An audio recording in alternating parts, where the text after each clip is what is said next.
In this video, we'll be covering additional details for an assessment event, specifically the plant details and the supporting resource entry. You'll see in front of us that we have an assessment event that's in progress.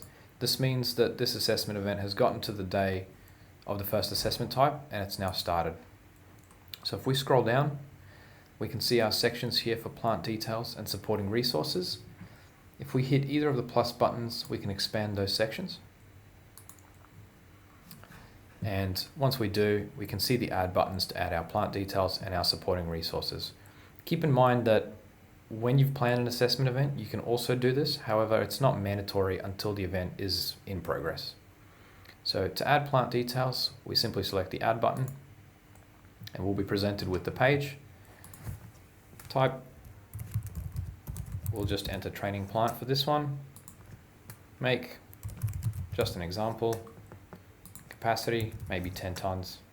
Serial number. Now what you'll notice is that the hours over here is the only field which is not mandatory. So depending on whether the plant does or doesn't have hours, you'd add your hours in. We'll add a name,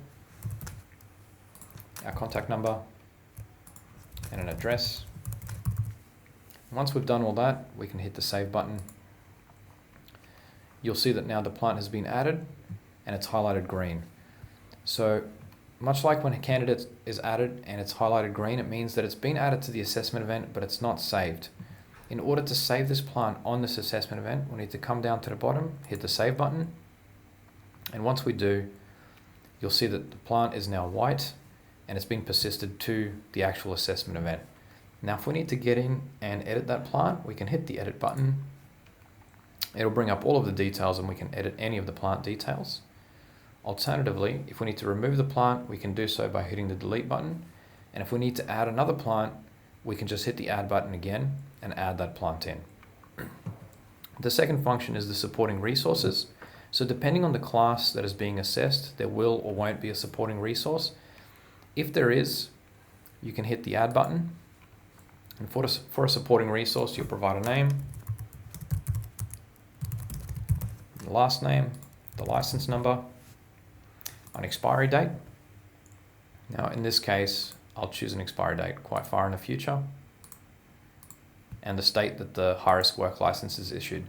To clarify, the supporting resource is for a resource that is assisting the assessor in conducting the assessment. So an example might be a crane operator in a dogging assessment. So you would be putting in the high-risk work license details of the crane operator here. Once you're done, you hit the save button, and you'll notice the same again with the green line. If we hit the save button, we've now persisted that supporting resource to this assessment event.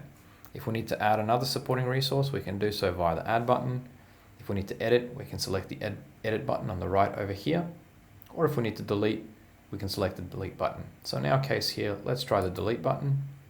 You'll get a confirmation, and if you select yes, you'll see that now it's red. Red means that you selected this for deletion, but it hasn't been applied, much like the green.